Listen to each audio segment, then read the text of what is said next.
All right, everybody, welcome to NorCal Sports Network.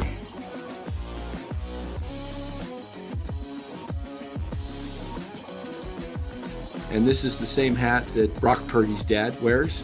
Chat loves it when Marty Lurie comes on. Anytime you lose a game this time of year, when you can't go backwards, it's a problem. All right. Welcome on in, NorCal Sports Network, post-Thanksgiving.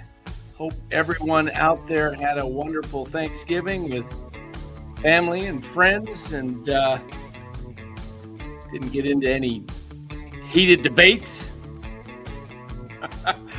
But we got a show for you tonight.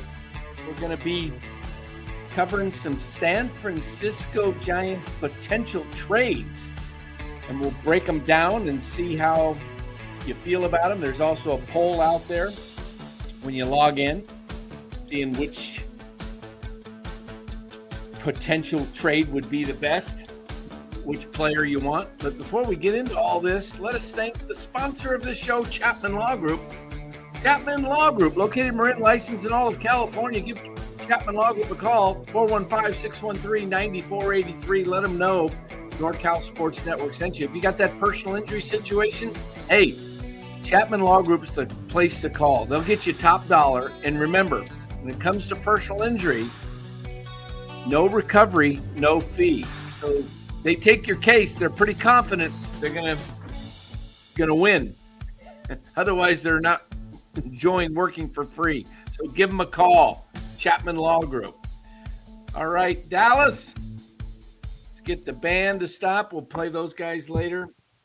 We've got a night in store. We're going to be talking trades, guys. That's right. Trades in the sense, who should the Giants go after? And we'll just go right up on the board. We've got 5 guys that we're going to talk about. Not 5 guys burgers, but 5 guys that the Giants could potentially go after, some players we think that would help build this team. So let's start off with, what do you think, Joe Ryan? All right, Dallas, your thoughts on Joe Ryan. He's got a couple years of control left under contract, I believe, but I will confirm that for sure. Yeah, he's arbitration eligible 26 and 27. So he's got, you get him for 2 years. All right. So we get him for 2 years. All right. So Joe Ryan, he's right up there with, he only made $6.1 million, or was projected to make $6.1 million this year. Then he's got arbitration eligible for, like you said, in 27, and then he becomes a free agent. Pretty good pitcher, pretty solid all around pitcher. And he probably was the Twins' best pitcher last year, right? Yeah, he had a very good year. Good year. I had him on my, I like to kid around, but my award-winning fantasy team that I had him the whole year. Joe Ryan, he pitched me to a title. I like him. I like him a lot. He had a 13-10 record last year, a 3.42 ERA, started 30 games. I'm going to check and see if he had actually any complete games. I thought he had one last year. No, he didn't. He had one in 23. Pitched 171 innings. Only gave up 138 hits. Pretty good pitcher. You know what I think is nice to do is compare these guys with Logan Webb. Just not for the career, but we'll just compare Webb to last year because pretty good season, right? Webb had last year. Yeah, so, very good. Let's just pull up the comparison between a Logan Webb, and that'll be kind of our standard bearer because he's really the ace of the staff, of the Giants staff, all right?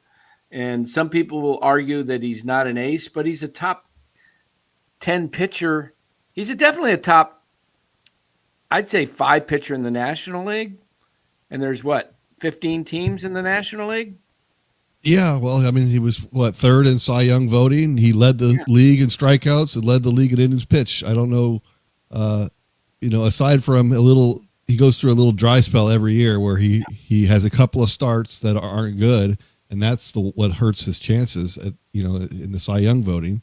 But he's all consistent. He's there every year. He pitches 200 innings. You can just count on him. He's a rock. Yeah. Hey, by the way, guys, we're probably going to do a new time, 7:45 California time. It's almost 9 o'clock here. I'm in Arizona. So during the time change, it just makes a lot more sense for me as I'm trying to change my schedule and get to bed a little earlier. I don't really want to be doing a show at 11 o'clock here when it's 10 o'clock there. So would try to get things done a little earlier. So 7:45, kind of mark that down. Unless there's an important game going on that we're not going to interfere with. There's a end of a Warriors game that might be, they're on a road game and they're playing. We probably won't be going live at 7:45 because, this is NorCal Sports Network. Yes, we cover a lot of baseball, but I do enjoy watching the other teams in the Bay Area, the Warriors. The Niners are playing, and we got a show coming on. The Niners are playing, and the game's still going on. We're not coming on live during that. So that's but during nights like this, where there's nothing conflicting, we'll try to do it at 7:45. So looking at these numbers, Dallas. Yeah. I mean, take a look at the numbers there. The WAR was higher for Joe Ryan over Logan Webb last year. I don't know what it was. I mean, Webb had 34 starts. That's right. He got the 34th one in on the last day of the season. Innings pitched, Webb has him beat by 36 innings. Record is inconclusive to me. That's such a non-factor these days because, yes, you obviously want more wins than losses, but sometimes your team just doesn't produce for you.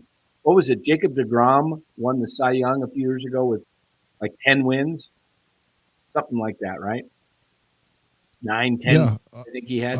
I don't know. It's weird. The WAR. I don't understand why it would be higher, just based on those stats there. The ERA is a little better, a couple more wins, more strikeouts, couple more walks. Maybe that hurts some, but of course, maybe WAR takes into account strength of competition in American League versus National League, and I'm not. Who knows what goes into that? Yeah. So I mean, but you're probably looking at a guy pretty close. I mean, not as many innings, but strikeouts. Webb had 224 in 207 innings. 194 in 171 innings. So pretty close to a strikeout an inning for both of them, or a little over in Webb's case and in Ryan. So a little over. ERA a little higher for Ryan. But you could confidently say if you got a Joe Ryan, who, by the way, is – how old is Joe Ryan right now? Ryan is 29. Yeah, he's 29, turns 30 June 5th. So he's actually a little older than Webb. Just a little bit older than Webb. So what would it take to Will That's Clark? The there he is, Robert. Changed his name to Sharks. I like it. Sharks. Yeah, Will Clark was hilarious last night, guys. If you didn't see Will Clark and Eric Burns' show this week, did you see it, Dallas? No, I didn't. Okay. I'll have to go back and watch it. I thought Will was he looked like he was pretty thrashed. He sounded thrashed, like he was pretty intoxicated. I don't know. I don't want to, but I know he was I don't know what he was drinking in the cup, but he sure seemed a little tipsy. It was pretty funny. Let's see. I'm just looking here at the comments. Pablo Lopez, somebody says, instead of Joe Ryan. Okay. Well, Pablo Lopez is making $21.7 million the next 2 years. Okay. He is 30 already. I don't think the Giants want that type of contract. I really don't. I don't think they want to pay $21 million when they might be able to get Joe Ryan. Now, Pablo Lopez is going to be not cost you as much, though, okay, because of the money. I mean, if you want to look at, and we'll pull that up here when we get to the trade machine and take a quick peek at it. But Pablo Lopez is definitely more friendly to your farm system of what you have to give up. So if you want to take a look at what a Joe Ryan would cost you, it's going to cost you most likely Bryce Eldridge. Okay, there's the deal right there. Joe Ryan is a 52.7 value, and Bryce Eldridge is a 52. So straight up, that works. Would you do it? Is the question. Would you do that, Dallas? No, I wouldn't. I would spend the money and sign a free agent. I think, but yeah, just because, I mean, I think that would help you immediately. You know, you would have another ace in the rotation, and but the thing is that you get him for one more year of control. You know, 2 years basically. You get him this year and next year, and then and that's it. So, you know, if Eldridge turns out to be a 40 home run guy, then that's going to go down as a really, really bad trade for the Giants. Correct. Yeah, we don't want no more George Foster trades. Now, could you trade some lower level guys, you know, guys that are farther away from making the big leagues, but could have an upside? You know, I don't know if you could put together a different trade than trading Eldridge, but it could be that they would want Eldridge, and that would be a sticking point. And all these trades we talk about, other teams might say that, you know, oh, well, we want Eldridge, and if that's a no-go for the Giants, then we're not going to see very many trades. So it's going to be interesting to see how this plays out. Yeah, and when I look at Pablo Lopez, didn't pitch that much last year, only 75 innings. Let's take a look at Pablo Lopez versus Logan Webb when it comes to career. They're pretty close in terms of games, but let's see. You know, Joe Ryan to me, off the top of my head, seems like the better pitcher. But let's see. Okay, we just looked at Ryan and Webb; they were pretty comparable. Here, Webb pretty much wipes out Lopez in every category except K percentage is slightly better for Lopez because he's got 965 innings to 1,062 for Webb, and they got the same amount of strikeouts. So Lopez a little bit more strikeout pitcher, but that's it. Everything else is their strikeouts are identical. Well, 994. Yeah, but he's got more innings pitched. Webb does. Webb's got almost 100 more innings. Right. But also he's a more of a strikeout pitcher now than he was 2 years ago or 3 years ago, or he's kind of changed his game a little bit. Yeah, you look at ERA, it's 3.81. I mean, we could actually probably the guy could do a comparison would be Lopez and Ryan. Again, Ryan's going to cost you more. He's cheaper. He's a little bit more effective as a pitcher career-wise. But, hey, George, good to see you in here. But he's also a Lopez is a little older, and he's going to cost you more. And where you have 2 years of control of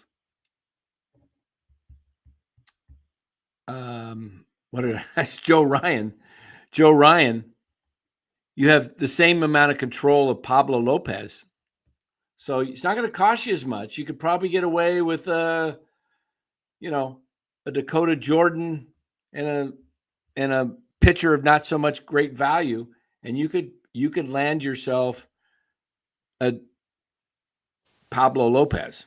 But let's take a look at Do the Twins want to move these guys? Is that who knows? Who knows? I mean, that's the thing. Nobody knows if anybody says they're going to be moving guys or not. Right now, the availability on Joe Ryan is saying low. And when it comes to Pablo Lopez, medium. Okay, so maybe Lopez is more available than I'm sure the Twins would love to get rid of Pablo Lopez. And again, you're not going to have to give up a ton. And you know what? I could see the Giants going after a Pablo Lopez instead of a Ranger Suarez because you only have to pay him for 2 years and you're paying him $21 million, where Suarez is going to be somewhere between 25 and 30 million, and he's going to want 4 years minimum, probably 5. So you don't have to. I would definitely go ahead in this case of going out in what Dallas said, wouldn't trade Bryce Eldridge for Joe Ryan, just go sign a guy. But in the case of Pablo Lopez, yeah, I would rather have Pablo Lopez for 2 years than Ranger Suarez for 5 because you're not. Yeah. And I say go sign a guy, but we talked on the last show about the limits on the amount of money that they're probably willing to spend. So they do have money to play with, but they don't have unlimited money. So if you're going to sign a premier outfielder, then you aren't going to have that much money for a starting pitcher. So if you have other needs too. You got to get bullpen help, and there's going to be some money that's going to have to be spent. But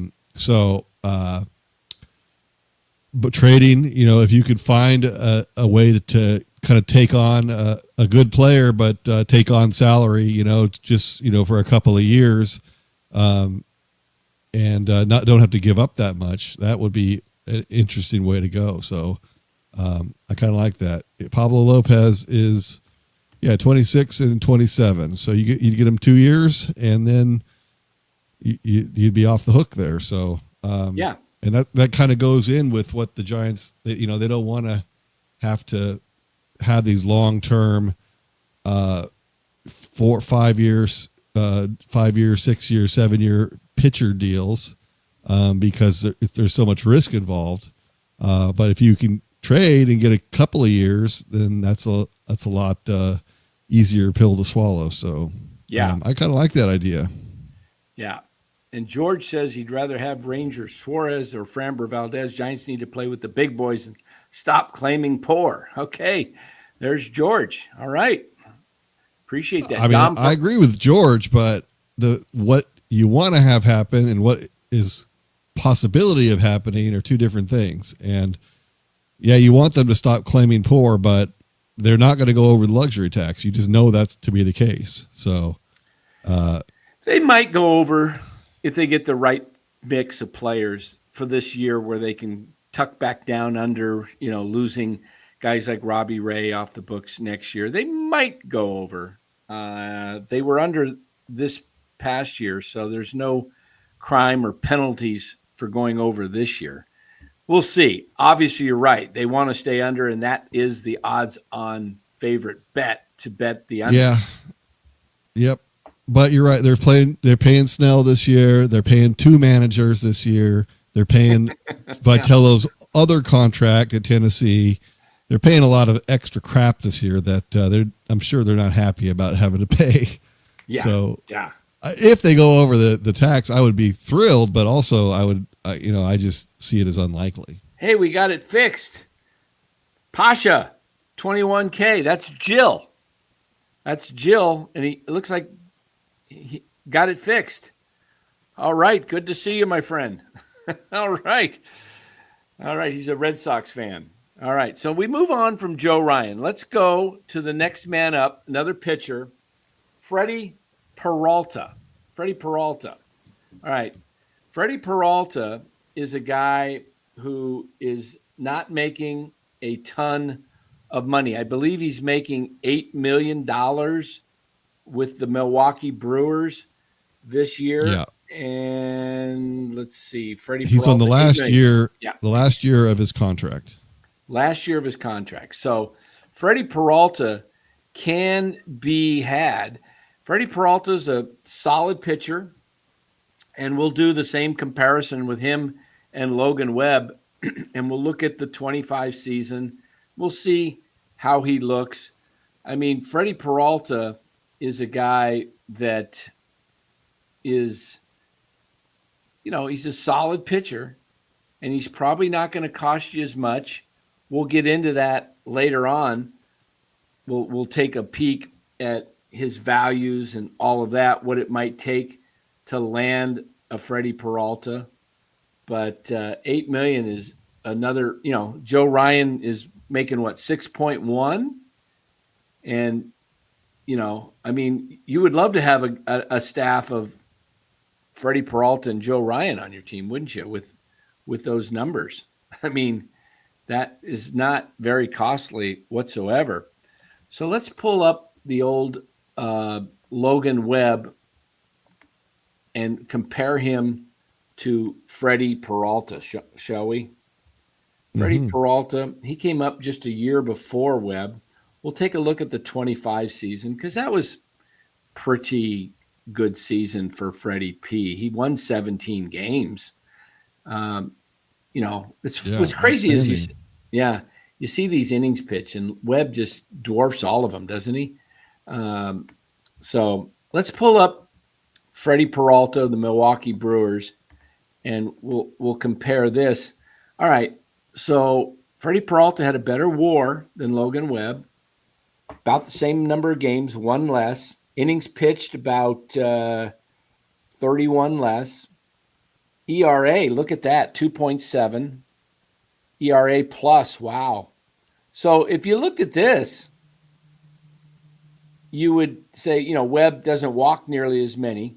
Freddy Peralta walks almost twice as many. But you can arguably say that Freddy Peralta and Logan Webb are on kind of the same floor based on last year, right? I mean, we're looking here at these numbers. Dallas, what do you think? I mean, obviously the strikeouts are pretty impressive for Freddy Peralta, 204 and only 176 and 2/3 innings. That ERA looks really nice. The durability looks really nice. It just depends on what the Brewers want. If they know they're not going to re-sign him when he hits free agency, then they're going to want to move him at some point. They're either going to move him now or they're going to move him at the trade deadline. And you're going to pay obviously more now than you would at the trade deadline. But unless it depends on like the bidding competition, and teams that need pitchers. But for just 1 year, you wouldn't think that it would be that costly. Yeah, I don't think it's going to be that costly at all. He's probably going to be the easiest guy to obtain when it comes to value. I'm looking here at trying to find him on the trade machine, and for some reason, unless my eyes are overlooking him, I have yet to run across him. And I don't know why he's not on the first page. Sammy Peralta, that's an interesting guy. Do I have the right team? Brewers, yeah. What the heck? Why am I not I've got to be missing it. Let me go back slowly.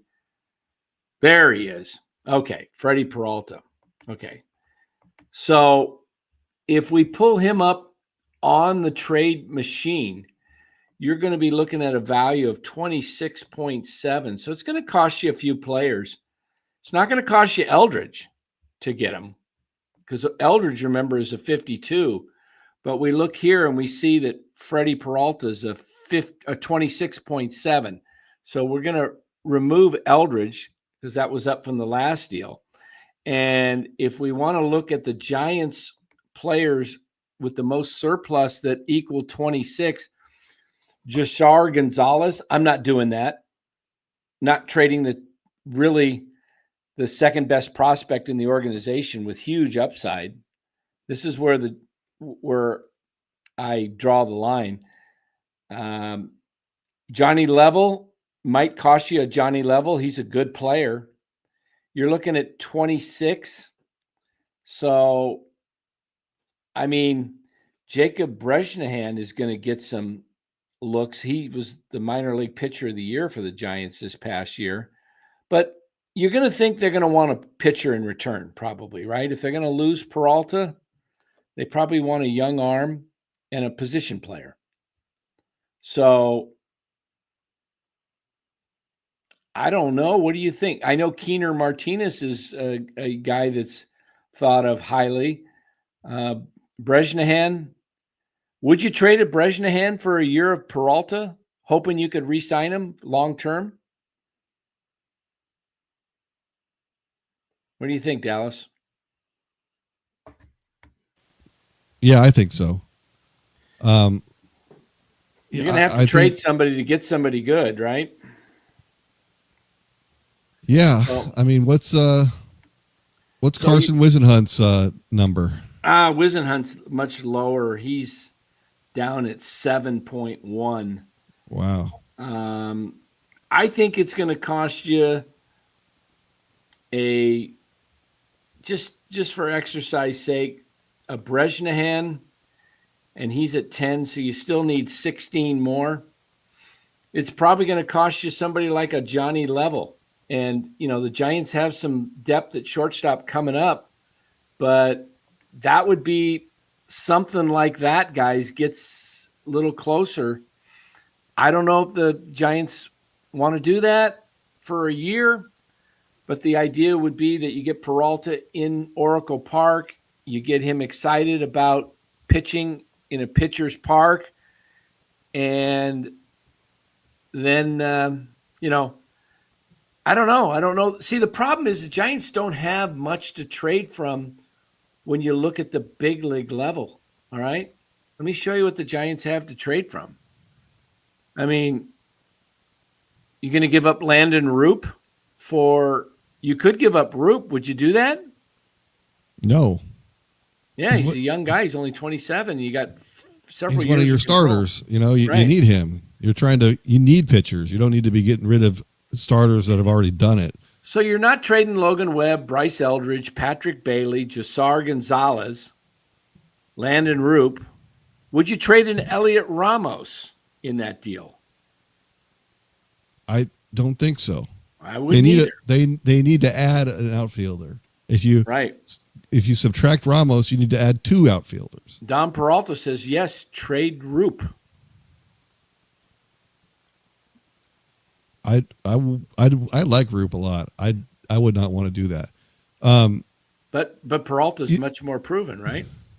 Yeah, but what about some of these unproven guys like Matos, Drew Gilbert? Of course, everyone is high on him, but I don't think he has a bat. So I wouldn't mind getting rid of him.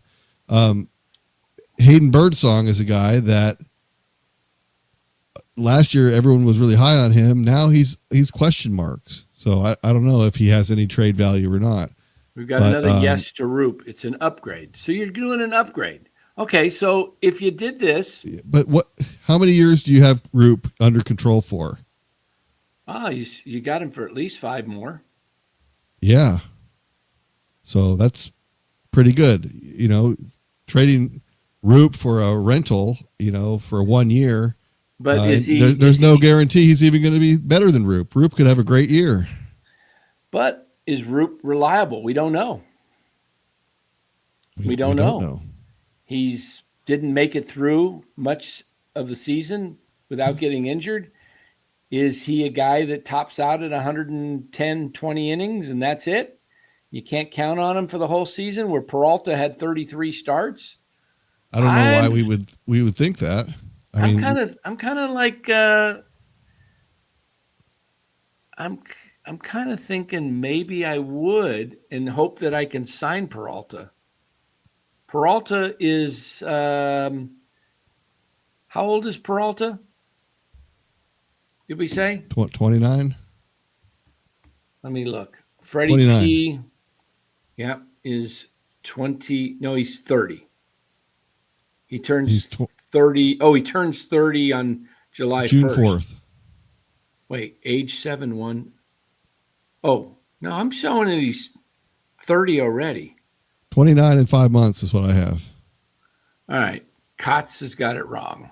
Let me see. Unless I'm reading Kotz wrong. Let me see a different source. This one says he is 29 and 177 days. Yeah. Were you looking at Baseball Reference? Yeah, Reference. Yeah.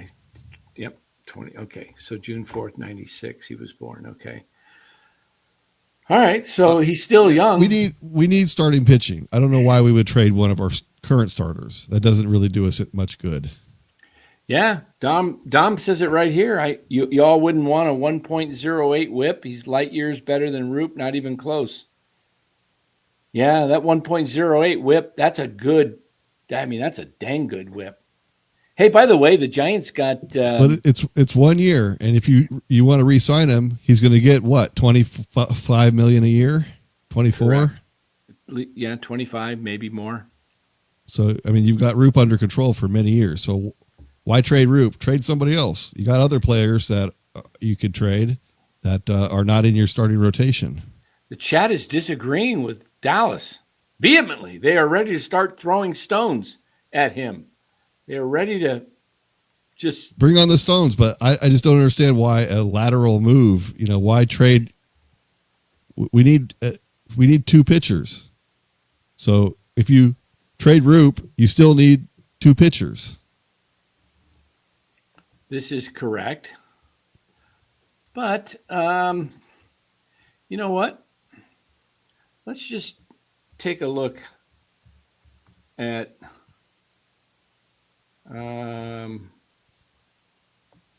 what? He's not even in there? How do you spell Landon? Does he Landen? Okay, I was doing ON. All right. So let's just compare these guys last year. And it's really not very close when you look at the numbers between the two of them just for last year. Okay, so 33 games to 22 innings, obviously much higher. ERA is almost 1 run. Well, it is. It's 1.1 run lower with Peralta. ERA plus. Obviously, the strikeouts is going to be much higher with the innings pitched, but the K percentage is much higher. Base on balls, pretty close. Roop's kind of I don't know if I got to trade. If the Brewers say to me, it's Roop in the deal or no deal at all, I think I'm going to take it just because I know what I'm getting in Peralta. I don't know what I'm getting in Roop, and the Giants' payroll is going down in 27, 28, 29, 30. You can always add more starting pitching later. Give me a Peralta, a Webb, a Ray as a 1, 2, 3, and I'll be able to possibly do some damage if I get in the playoffs because I've got 3 people that can go 175 plus innings. And I know what I've got. And this team right now is the way the roster's constructed, it's built to win now. Now, if you're going to tell me you're going to tear it down and rebuild, I'd keep Roop. But I don't know what the Giants' plan is. I don't think it matters. You're going to want Roop for, I mean, he's not even in He's a replaceable arbitration guy, yet. Yeah, but he's a replaceable guy. You can. I like Roop. Don't get me wrong, but I think you can find. I don't think he's ever going to surpass being above a number 3. We don't know. He only pitched one season. Yeah, but what did he do in the minors? What did Roop? Let's take a look at his career and see. I mean, he was never that guy, right? He was never that guy that said, okay, this guy's coming up. He's Kyle. I mean, we heard more about Kyle Harrison, right? If you want to look at Landon Roop's minor league stats, I'll pull them up for you, and we'll take a quick peek at Landon Roop, and then we'll get to our next player in the trade. But here's Landon Roop's numbers get these ads out of here. So I guess if the Giants don't have anybody else to trade, I guess that's the problem. They really don't have a lot of guys you can trade. If they want a minor, they have plenty of guys. Well, you want to get rid of Josar Gonzalez? I don't. No, but they have other guys. What do you need Johnny Level for if you have Josar Gonzalez? Well, Level's a little higher ranked as far as, I mean, not ranked, but higher up on the poll, getting closer to the majors than Gonzalez. Sure. Is. But you got a shortstop signed for the next 7 years. True. So neither one of them are probably going to be on the Giants. Right. All right, let's look at Landon Roop's minors over 5 seasons. Pretty impressive. 2.56 ERA over 5 years. 33 games started. He's only thrown 175 innings pitched as a starter. His college years, I don't really think it's hard to count college where he went. He wasn't playing at a major college. But he's had decent numbers in the minors. His whip in the minors was phenomenal, 1.01. So even better than Freddy Peralta's he was 1.019, where Freddy Peralta was 1.08. I'm not sure exactly how to read that. Is that 1.01, almost 1.02, like 1.02 whip? I think so. Yeah, almost 1.02. Yeah. So that's a pretty good whip. An argument could be made that this guy has some good stuff. I like his attitude for sure. He's a bulldog, right? He's a guy. Yeah. I don't know why you get rid of somebody you have under control for a long time when you have other guys, you have other options. I mean, they could. I'm just saying here we are. We're talking. We have no idea what the Brewers would want in a deal for that. Sure. George Curry says Giants are going to sign one of Amai, Suarez, or Framber Valdez. That was in my video exactly a few days ago. That's what I said. They're going to sign one of those guys. I vote Amai. Personally, I'll go with the younger age. Suarez doesn't give you much of the innings. Valdez is going to probably be the best of all 3 of them, but can the Giants, do they want to sign him? Will Clark says no. Anybody who crosses up their catcher intentionally doesn't want him on his team. I say no too. I think Buster would be the same way. I think Framber Valdez is off the table. And I think he did really damage to what he's going to make in free agency because of his antics. That was pretty bad. George says they'll either sign Ponce out of Korea or trade for one of Joe Ryan, Peralta, or Edward Cabrera. Then they will either sign Tucker or Bichette. Whoa, George is going all in. I don't see the Tucker. I don't. The Bichette would be a good one. I don't know if I see that either, but that would be awesome. That would be, you'd be getting some hitters. Yeah, Amai would sell a lot of jerseys. Exactly, Mark. Amai would sell the jerseys for sure. That would be a tremendous signing. So let's go on to our next trade.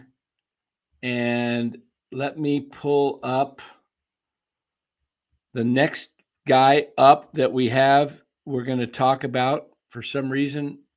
There we go. Let me go to my banners.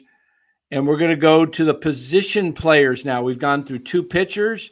Now we're going to go Stephen Kwan, Cleveland Guardians. Lots of talk there.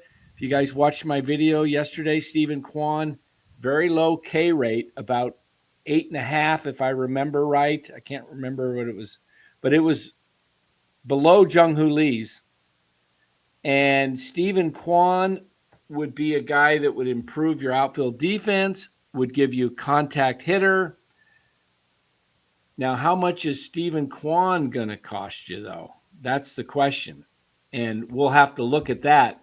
But let's just talk about Stephen Kwan, the player. Stephen Kwan is let's see what's available for Kwan. I believe how much control does Kwan have? Kwan is making, he's got 1 more year, 2 years left. Next year, $9.175 million projected arbitration, and then he's got 1 more year. So you got 2 years of control of Stephen Kwan. Now, he's not going to cost you Eldridge or anything like that, but let's talk about his game. Let's talk about Stephen Kwan's game. We all love the contact, right? Someone reported today the Dodgers are going to trade for him. That's been out there. There. The Dodgers are going to make a deal for somebody. They're either going to sign Bellinger, Tucker, or trade for Kwan, or they could do 2 of the 3. The Dodgers are not going to mess around. The Dodgers are definitely going to go after outfield. Their outfield is not good. I mean, the other option the Dodgers could do someday, they can always go to shortstop and move Mookie back to right field, right?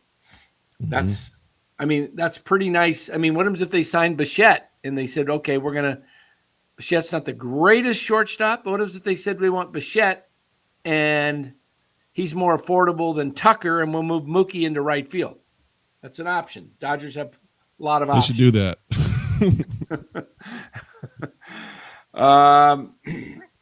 But Stephen Kwan, he's 27. I believe he's going to be 28 before the season starts. He's already 28. Yeah, he's 28. Turned 28 in September. So Kwan has a lifetime batting average of 281. Again, very low strikeout rate. Not a guy that's going to have a lot of hit, pop, but he does have double-digit home runs the last 2 years. He had 11 last year and 14 in 24. So you're going to probably be, 8 to 12, 14 homers a year for Stephen Kwan. He's going to be able to steal you 20 bases. He's pretty much had 19, 21, 12, and 21 when it comes to stolen bases. So he can get you some stolen bases. I don't think he's a 20-20 guy, though. He's not going to hit you 20 homers, but he is going to get on base. His on-base percentage. Don't need him to hit home runs, though. Yep. Just get on base. 351 over his career, slugging percentage 390, an OPS of 741, and a 109 over 4 years of OPS plus. So who would you trade for Stephen Kwan right off the top? Pull up that trade machine. Pull up that trade machine. All right. I don't think Kwan What's his is number? costly as I think it was 22. Let me look. Stephen Kwan is a 24.8. I'll tell you, if I was running the show, but I'm not, I would try to trade for Jose Ramirez and Stephen Kwan. That would be a combined 41 plus 24. What is that? 66? Call it 67. I would give them Eldridge. I would even give them, so that's only 67. So Eldridge is a 52. So you only have to come up with a 15. Man, I'd go Eldridge, Bo Davidson, and then I would figure a way to move. I'd say Eldridge Chappie. and Wisenhunt. I'd say Chappie, we're going to either deal you or you're going to, I don't know if Ramirez could play second base, but I'm confident that Chapman could. But I would try to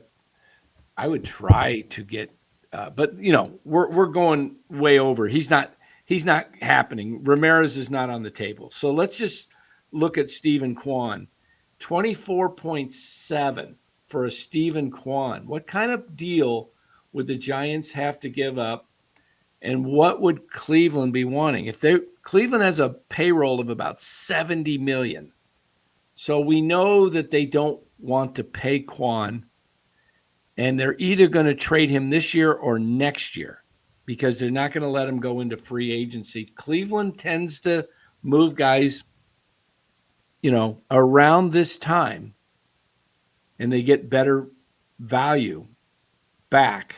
So I think it's going to cost the Giants, if you want to try and get a Stephen Kwan, turkey leftover dinners tonight, get the hiccups. Stephen Kwan, they're going to want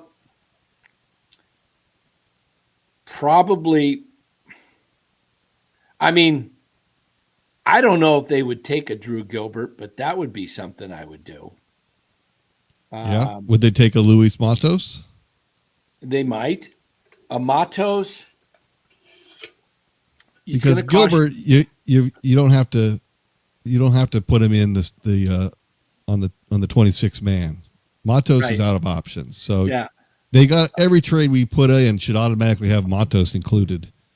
True. All right, let's put in Matos, and let's put in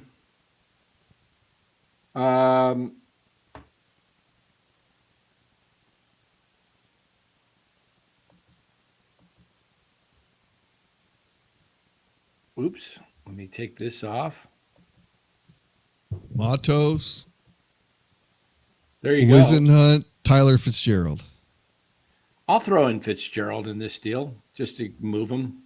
Sure, why not? Let's move Fitzy. Get him into a place where he could. Let me see, Fitzgerald. Yeah, I think that deal. Here's a deal that will actually work right there. Is that up on the screen? No. Nope. Okay.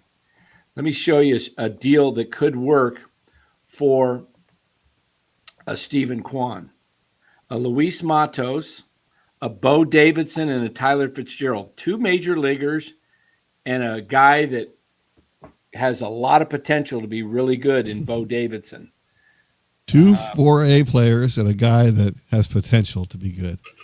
Yeah, Bo Davidson, he's one of those guys where you don't really want to, but, he's going to probably have to be part of any deal that brings back a player of Kwan's because stature. Kwan's good, though, and he's exactly what the Giants need. So you could really put a lot of guys into the mix to trade because what you're getting back. Would you do Ramos?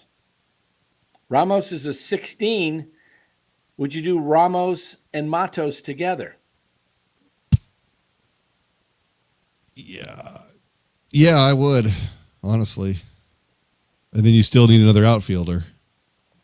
but you're improving. You're improving defensively, which is huge. It's a huge upgrade defensively, and then the bat is comparable. You're improving the bat a little bit, so you're getting a lot better defense and a little bit better hitting. The question came up: we know Roop is a 19, right? We already did Roop. He was 19, right? Yeah, I think so. And if we want to look for a Marco Luciano. He's there. You just missed it. Right there. There he is. Marco, a big 0. He has no value. At least he's not negative. So Marco Luciano, unfortunately, this is one of the reasons, Dallas, that you might look to trade some of these younger guys that are coming up with values, because we know that at one point Luciano was ranked as high as 9th in the top 100 prospects and had a huge surplus value, and it's shrunk down to 0. Right. So it's one of those things where they know the Giants are going to have to cut him.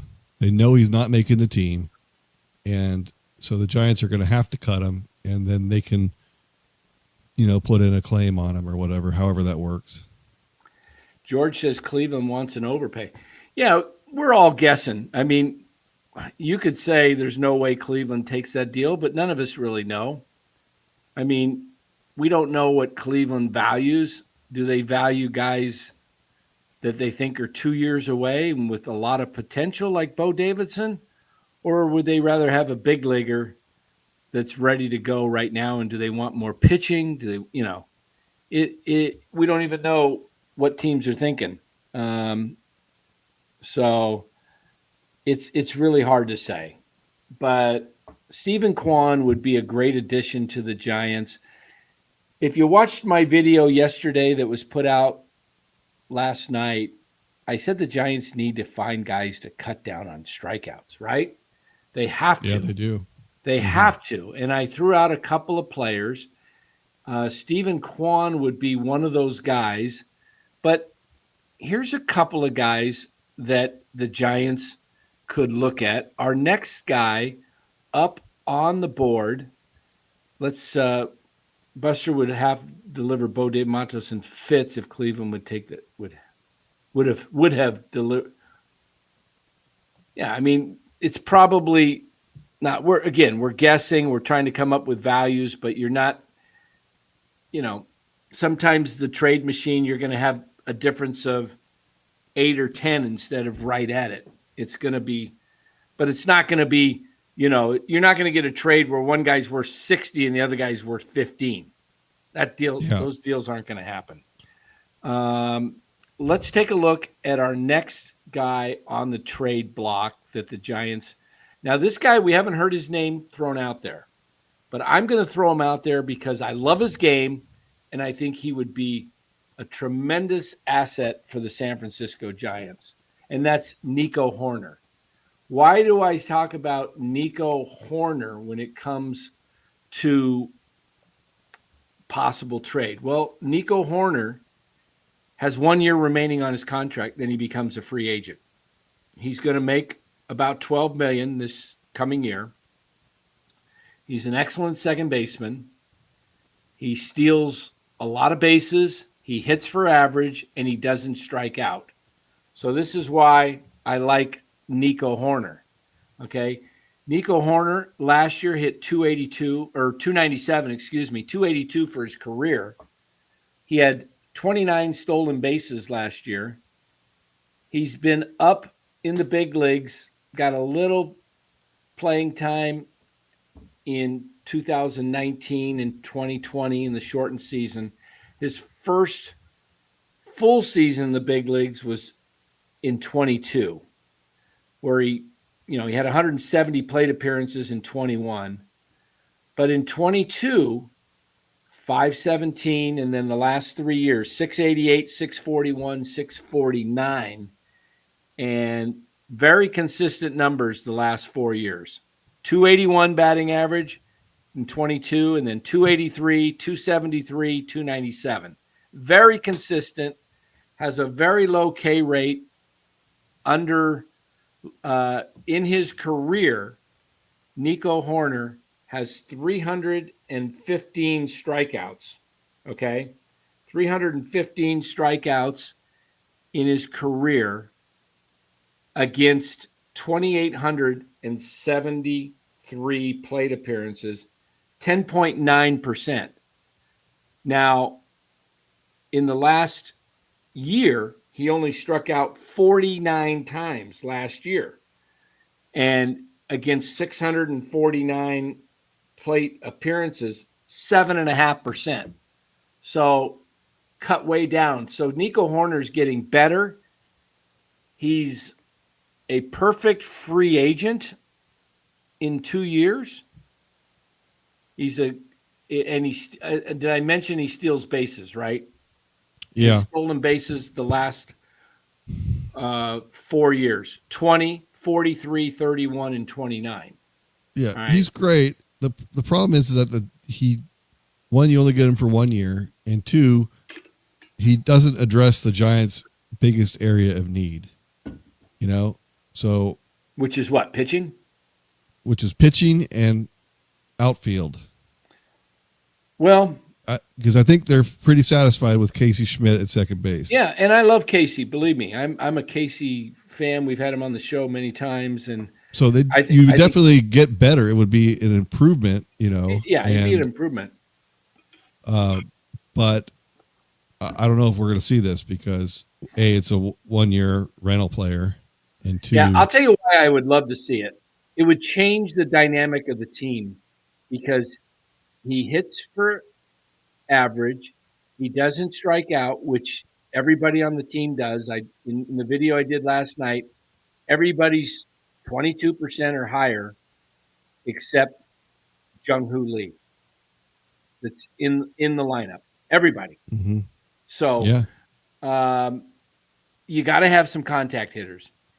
You got to have guys with speed that are stolen base threat. I am so tired of boring baseball. Now, Tony Vitello's here. I think he lets guys run a little bit more. When we've had Casey on the show, he's got deceptive speed. He's not a speedster, but he's not Wilmer Flores. Yeah. And also Chapman got a little speed. Adames got a little speed. These guys didn't use their speed at all last year. It was like Melvin forgot about the ability to steal bases. Like they would go weeks without getting to stolen base. Yeah. They just wouldn't even attempt it. And I think that will change, but they don't have a lot of stolen base potential, really. I mean, you got guys that can steal a base, but they don't have any base stealers. Jung-Hoo Lee, this whole offseason, he should just be learning how to get a jump, or I don't know what you do. You study film to understand what to look for pitchers, like when to go, and being able to figure out, maybe you hire a former player that was, really a really good base stealer and just have them teach you all their tricks, something like that. Because that's an area where he's got the speed and he should be a better base stealer. He's really just not good. Correct. He's just not very good, Jung-Hoo Lee, at stealing bases. How do you like this comment? His helmet falls off 25% more than that's pretty hilarious. I've said it before. If you're swinging so hard that your helmet falls off, that's a bad sign. Yeah. So we like Nico Hoerner. I don't know what it would take to get him. Again, we're probably, Nico Hoerner was, what did I say his value was? Did I even look at it? No, I didn't. Let's take a quick peek at Nico Hoerner. I would think, I'm going to guess Nico Hoerner's around a 50. 30. Just guessing 15. Because he's a really good player, and He's only $12 million, so there's going to be some value there. How's that? He's 15.8 because he's a free pretty agent. Good. Because he's got 1 year. So you could do a Matos. I mean, I would think they would want, if they would want a Casey Schmidt back in the deal. I would think, a major leaguer who's got more years of control, who's going to give you more pop than Nico Hoerner. Nico Hoerner not going to hit that many home runs. I mean, he only had 7 each of the last 2 seasons. So he balances the Giants lineup out with more contact. But, I don't know. I don't know what Chicago would be looking for, but 15.8, I would think Nico Hoerner is a guy that gets dealt at the trade deadline to somebody. Yeah, I also think that the chances of Posey trading for somebody that only has for just this one season is low. I think he's going to want at least an extra year of control on anybody he trades for. I don't think if he doesn't have to give up a ton, if he doesn't, depends on what he values. It depends on who's coming up,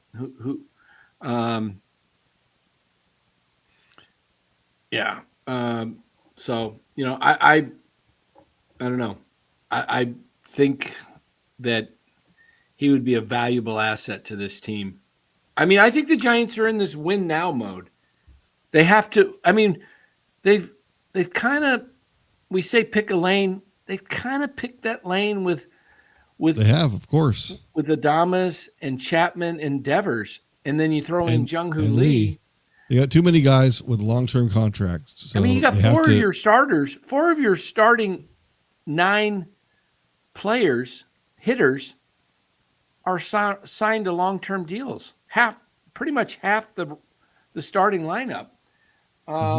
So I don't think a 1-year deal is that big of a deal to them. And somebody said, I think Nico Hoerner's from the Bay Area, so maybe he would have an easier time signing him. I don't know. I don't think that's a problem when you got all these guys. Nico's a Bay Area guy too. Might be easier to re-sign. So maybe that's the deal. Let's get to our final guy. Our final guy. And I think this one has a lot of, I'd say there's a realistic chance this guy gets dealt because St. Louis is trading off guys, it looks like to me. He's got 2 years of control. So Brendan Donovan is a guy that's actually going to cost you a little bit more than Nico Hoerner will. Because remember, Nico Hoerner has 1 year, which we just talked about. What the Cardinals in Brendan Donovan, his value is a 32, so a little more than twice the value of a Nico Hoerner.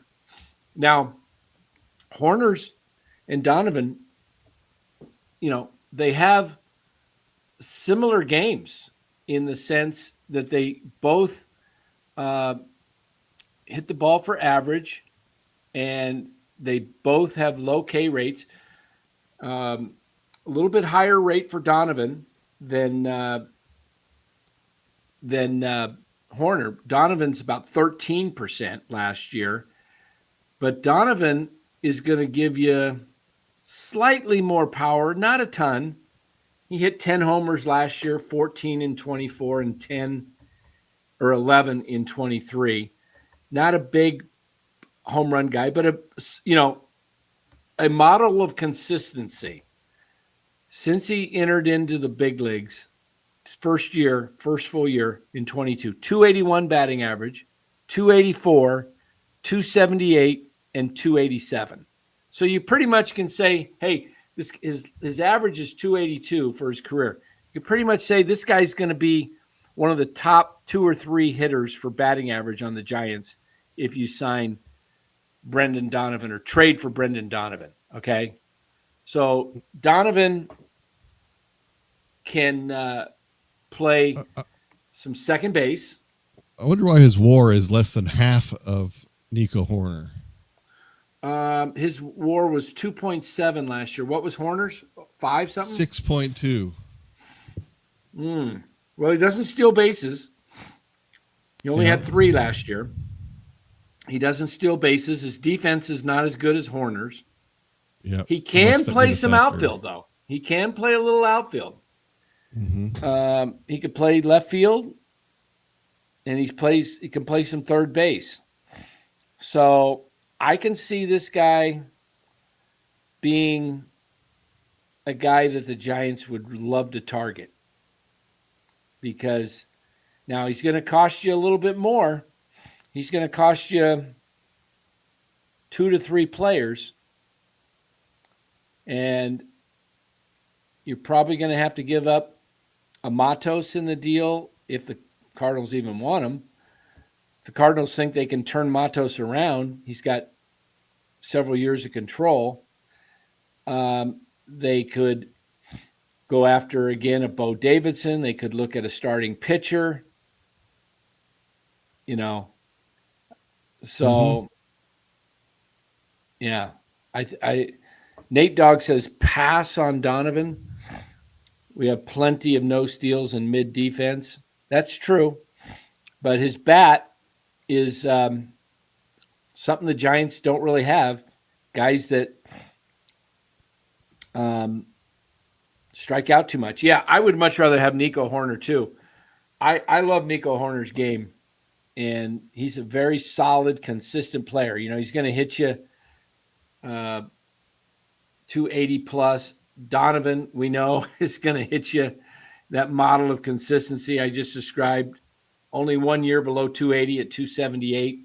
The guy's pretty much a solid 280 hitter. You can kind of Nate says that contact hitters are needed, though. I get that. Yeah, the Giants need – Dallas, what would you say the Giants need? I did this video last night. In the top 20 hitters with the lowest strikeout rate in baseball, there were 3 Blue Jays.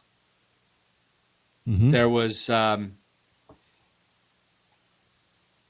who were the 3 players? Christian Kirk was in there, Lucas, and I'm trying to remember the first one. Those were the – who was – Ernie Clement.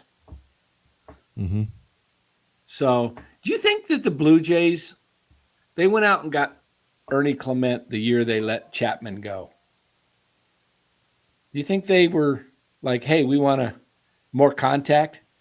I think so. I do. I think that they have made a concerted effort towards that philosophy, and I think it's obviously paying dividends for them. So I think that when the Giants do add this offseason and in the future, they do need to at least find more balance, because they have all these guys signed that are not that, and you're kind of stuck with a lot of those guys. But the guys you do sign or trade for, you need to make a concentration to choose guys that have a high average, high contact type of guys. Yeah, I'm really kind of, as I look at this and think about this team, and I've said this over and over again, I just don't know where this team is going the way it's built, because you can go out and get pitching. They need the pitching. We've talked about that. Everybody knows. I mean, we're not the ones only saying it. I think we may have been the first ones saying it, because I said it last year in the first half of the season that the Giants' biggest issue in the second half is going to be starting pitching, not hitting. And it is. And now everybody's caught on that they don't have enough pitching. So, but the Giants could have pitching, but if you can't score at least 4 runs a game, if you're constantly striking out, see, the problem with all the K guys is you're going to have these games where you get 8, 9, 10 runs, but you're going to have a lot of games where you get 0 to 3 because they cannot sustain rallies because nobody hits the frickin' ball. Yeah.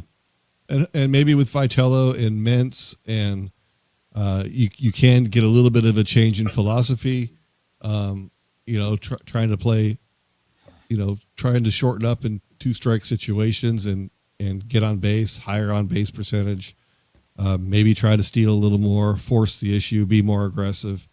And they need to tighten up the defense.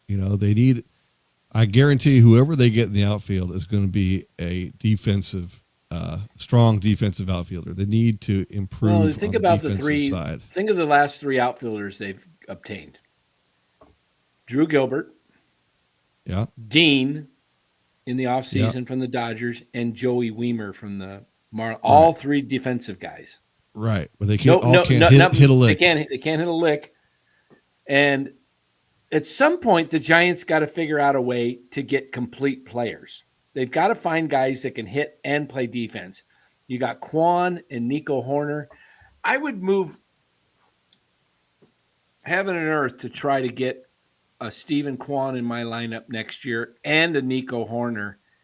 And if that meant that I've got to do some wheeling and dealing and move guys, I would do that, because all of a sudden, if I've got somehow I can retain Ramos, because I like Elliot Ramos. I think he's fine. But if I can, if I had to go out and get me a Steven Kwan and a Nico Hoerner to play, and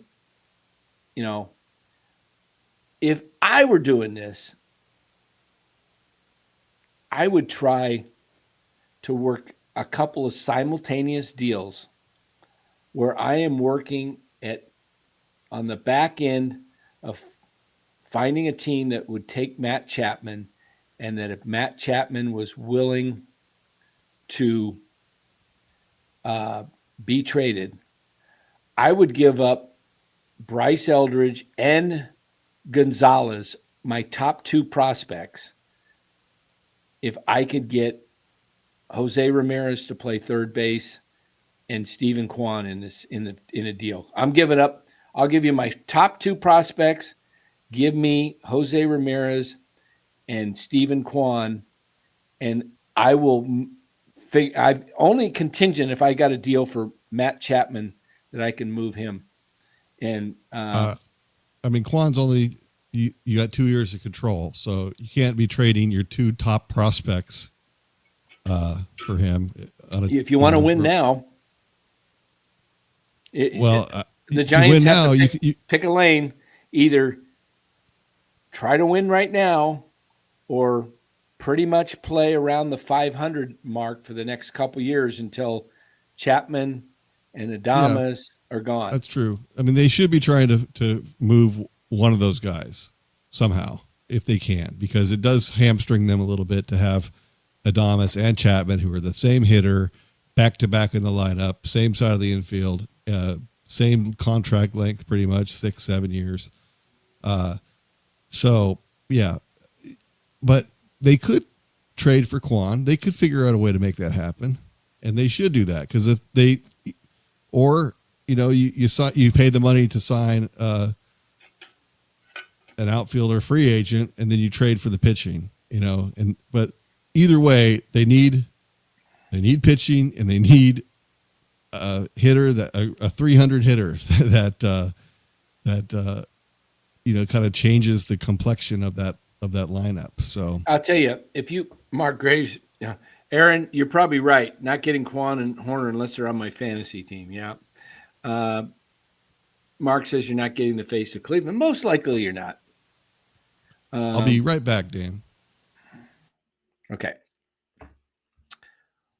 Would I put Casey Schmidt, Matos, and Wisenhunt in a deal for Kwan? Cleveland gets 3 major league ready players. We're not trading our 2 best prospects to rid Chapman. Well, if you got Jose Ramirez, my goodness, he's one of the top 5 players in the game. And he doesn't strike out, and you change the complexity of the lineup. But yeah, I would do that deal that you're talking about, 3 for 1 for Kwan. And that's about what it would take to get Kwan.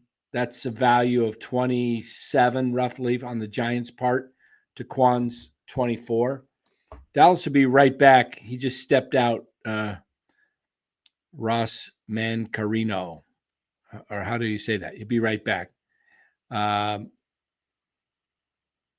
So I would be very, but if somehow, if I could rebuild this lineup, the Giants lineup, I would be loving to have, if Jose Ramirez is off limits, which he probably is, I would love to have Nico Hoerner and Stephen Kwan as added pieces. Give me Tatsui Amai as my third guy.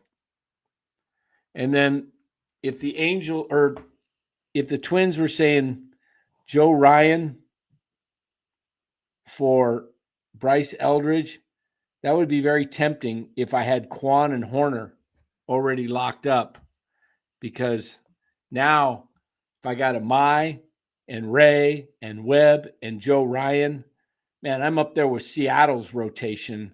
And now I've got the lineup to gives me 3 contact hitters in Lee, Hoerner, and Kwan. Now I can live with you lengthen the lineup. And now Chapman doesn't have to bat 4th or 5th. You can put him down at 6th or 7th. But again, it would have to be, I'm not trading Bryce Eldridge if that's my only move. I'm not trading Bryce Eldridge in a 1-for-1 deal just to land one pitcher and have the rest of the club be what it is.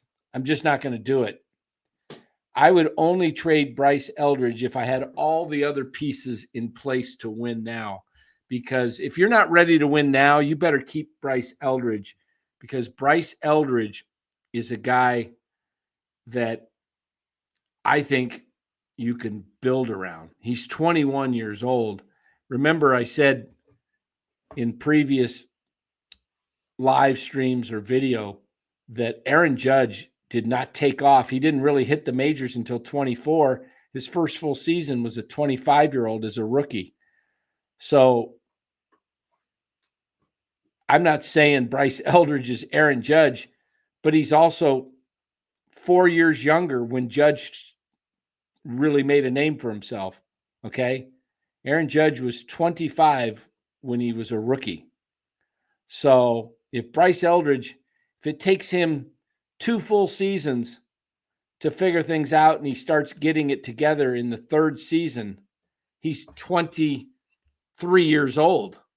So I was just talking about, I wouldn't trade Bryce Eldridge unless I had all the other pieces together. I wouldn't trade Eldridge for one piece if he's the only piece where, like, if they said, okay, we're going to get Joe Ryan for Bryce Eldridge, and that's the only deal you made to improve your team, and I wouldn't do it, because I think the Giants are going to struggle to score runs if they don't have a couple of guys that can make contact in the lineup. So that's my take. Now, some people may disagree, which is fine. You could say, hey, we got Amai signed as a free agent. We're trading Eldridge for Joe Ryan.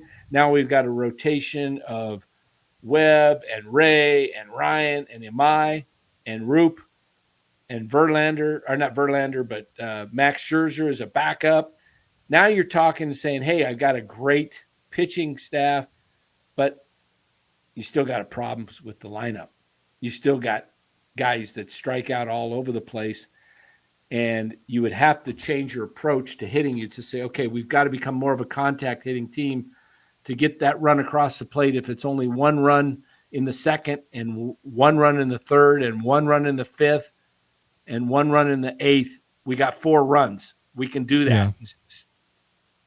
I mean, if their pitching is that solid, if they get a couple relievers and they have a top to bottom, they have a great starting lineup, then you can probably get away with rolling out the same lineup, and you put one of those defensive center fielders in there, move Jung Lee to a corner, and you could get by on that if you have the pitching.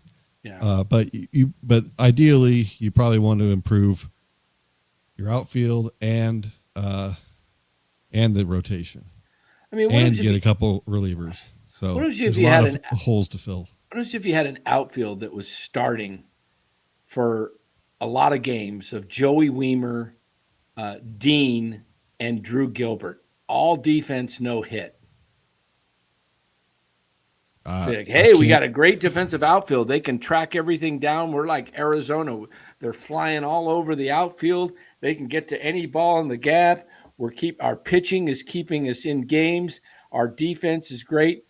And we're going to rely on the long ball between Ramos and as a DH, Devers at first, Chapman and Adames, and Schmidt in the infield. You're going to rely on scoring that way.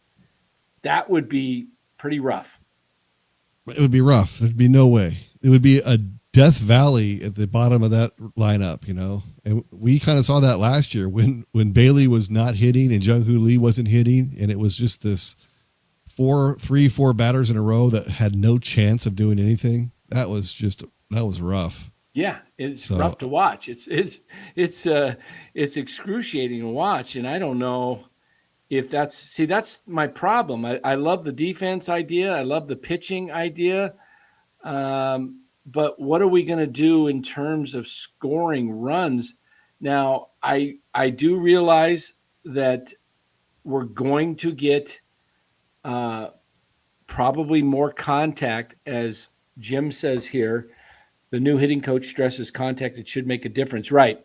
Now, if you watched my video last night, I was mentioning if he can get everybody to shave off 2 percentage points, if Chapman can go from 23.8 to 21.8, if Devers has had years with Boston of 18 and 19% K rate, and he got up to 29.4 as a Giant last year, 26.3 overall. He was only a little over 22 as a Red Sox.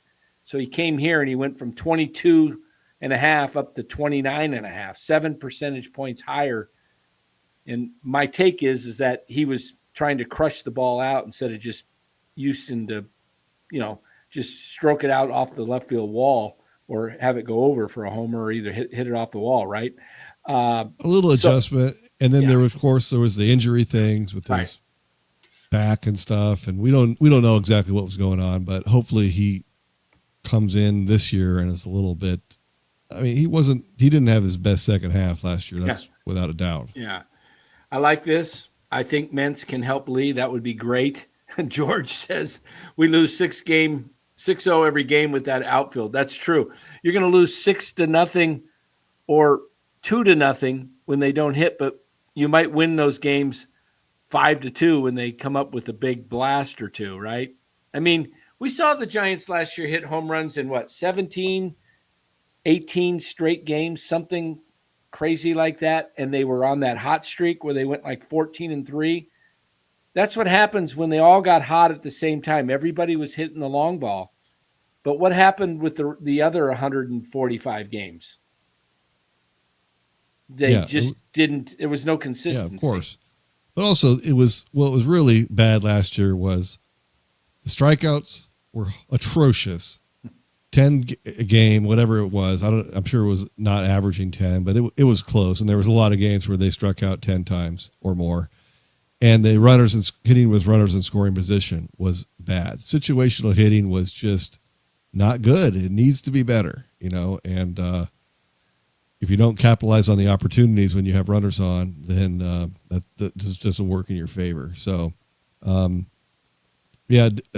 change in approach would be good. It's tough to get veterans that are already signed to 6-year, $20 million deals to change how they've done things. But, it's not like we're paying them, they're on the team. If you can just meld them a little bit to kind of buy into your approach, that would be good. I don't know if that can be done or not, or it's probably a case by case basis, but, you gotta, it's not like it's working that well for them anyway, as far as their numbers go. It's not like Matt Chapman is going to be proud of the way he's hitting now with his 240 career average and, 20 home runs. So, and you know, he's not going to sign another big contract. This is it for his. He might sign a year by year deal at the end of his career, but you know, you might as well. Yeah. Oh yeah, yeah. Somebody asked the question. I don't know. It might have been Aaron. Let me go back to it. It's not like he's playing for his next contract, right? So he should just do what they tell him. Somebody asked. I want to say it was Aaron, and I forgot to put it up. Said, do you think Buster signs? Here it is. Wonder if Buster still extends Chapman, knowing what he knows and sees now. No, I don't think so. And you know what bothers me about that is I saw it. Why couldn't the guys that are paid to do this see it? I saw it because I saw it at Toronto. I saw it at Oakland. He had jumped his strikeout rate after his 19 season up to over 32% in the 21 season. You know, 2020, just write it off. Short, ridiculous season. But he hit 36 bombs in 19 with the juice ball era, and he only struck out like 21% of the time. And he got up to 32%. Yeah, it's crazy. And also, it has to do with baseball in general and the analytics people saying it doesn't matter if you strike out. You know, right. just hit, swing for the fence. You know, it was a philosophy that maybe short term works. I don't know, but it got out of control. It got out of hand, and it wasn't productive for him as a hitter because now he's great defensively. Don't get me wrong, but he's not the guy you want coming up to the plate at any point in the game. Right. Let me get to a few of these comments that I want to discuss. Aaron Sr. and George Curry here. Aaron said Chapman must be proud he never improves.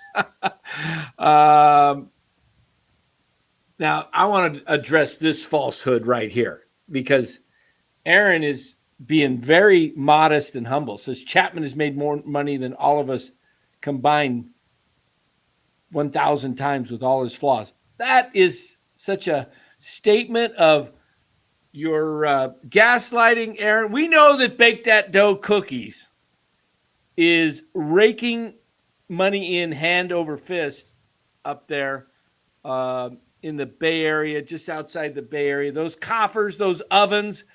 In fact, I heard Black Friday deals that the Bake That Dough company has added 7 new ovens to its kitchen, cannot keep up with the demand of those cookies. So you guys, for the holidays, get your Bake That Dough cookies, get your order in now so they can get you those cookies shipped before Christmas. You want them there. Christmas, go to Bake That Dough 22 on Instagram. Get your orders in. It's the holiday season. They got all kinds of flavors. They got holiday flavors. And Bake That Dough, as Don Peralta says, makes that dough. Yes, they make that dough in more ways than one. I'm telling you. Give those cookies a try. He's raking in the dough. That's right. He's raking in the dough. There we go. All right, let me get to these other comments. We got Senior that says, need to find a sucker team to take on Chapman. Maybe the Yankees would do it if we threw in Devers. Tell you what, Giants have a bad first half where they're not in contention. I could see Buster saying, I can't do this another year. I've got to go young. I cannot send it back at the end of the year, have Matt Chapman making another speech on the field that we're going to be better next year. Can't do it. So Giants, the first half of the season, the first 90 games before the All-Star break or the trade deadline, whatever it is, close to 100 games. It's actually closer to 100 because it's the end of July. You only have August and September left. So Giants better be in it to win it. When I say win it, I'm talking about getting the playoffs because then you have a chance to win it. But if they're not in it and they have a disappointing first 100 games and Chapman is not improving and Devers looks like he's not cutting it, I'm telling you, I think, and you heard it here on NorCal Sports before you heard it anywhere, all right? I think the Giants are going to have to be in the race at trade deadline, and I'm talking about firmly in the race, like one of the 3 wildcard teams are a game out. If they're 5 out and they're under 500, you think Buster blew this thing up last year by just trading off small pieces like Duvall and Rogers? You watch what he does next year. The pressure will be on not only from Greg John, but they will say, we can't keep doing this. We can't keep spending gobs of money for guys that are not improving. So that's why I say Matt Chapman is the X factor for the 2026 season. He's got to be healthy. And I think if he's healthy and he focuses on going to right field more and not trying to kill the ball, I think Matt Chapman could have a really good productive season next year, maybe one of his best. I think he's got 2 quality years left in him if it's going to happen or not. And it's got to happen. It's got to happen this year and next year because when he gets to 35, forget it. Yep. Yeah. Maybe he has a great year and then Buster can use that as a way to get out of it. Maybe. I think Chapman is going to come in motivated. All the talk about if Eldridge is raking, maybe they're open to moving Devers. Yeah, they might. If Eldridge is the guy that they think he could be and people believe he is at 21, you might be able to move off of Devers and get pieces back that would rebuild. Yeah. Because there's teams that would love Rafi Devers still. Yep. Now, of course, you've needed a big bat, to come here, to come to the Bay Area for years, decade. Yeah. And now you have him, and a lot of people can't wait to get rid of him. So, and you've got him for 8 more years or whatever it is, 7 more years. A lot of 8 full years. That's a lot of time. Yeah. It's a lot of time. But I don't think they horse around. I'll tell you what. Here's my take on this. Giants aren't in contention. One of those 4 players is going to be moved at the trade deadline. Lee, Chapman, Adames, or Devers. One will be moved, if not multiple. Mm-hmm. So I just don't see them saying, okay, we can't just continue doing this. Right. If they're out of it, yeah. Out of contention. That's why I think this is a critical year. And all those people that say that the big leaguers like Chapman and Adames and Devers are going to have a hard time listening to Tony Vitello, that's just hogwash. That is complete hogwash. Yep. And anybody that's even telling you that has never been around playing the game. I'll just say it that way, because players love coaches and managers that communicate with them and are straight with them and that understand them, know the game. And Tony knows the game. All right. Tony knows the game. So he's going to be fine. The only way Tony fails at this job, and I don't see it happening at all, the only way he fails is as if he's not in tune with the big league game and does not pick up the nuances and understand some of the different rules of the game, and he starts blowing games. I don't see that happening at all. It can't happen. You've got too many people that have done it on his staff. Right. Jace Tingler. Plus, you've got guys in the dugout, players and everything that have been there played for 10 years, So I don't see that happening. I mean, he's watched enough baseball to understand all the nuances of the game. I'm sure he's watched as much baseball as we have.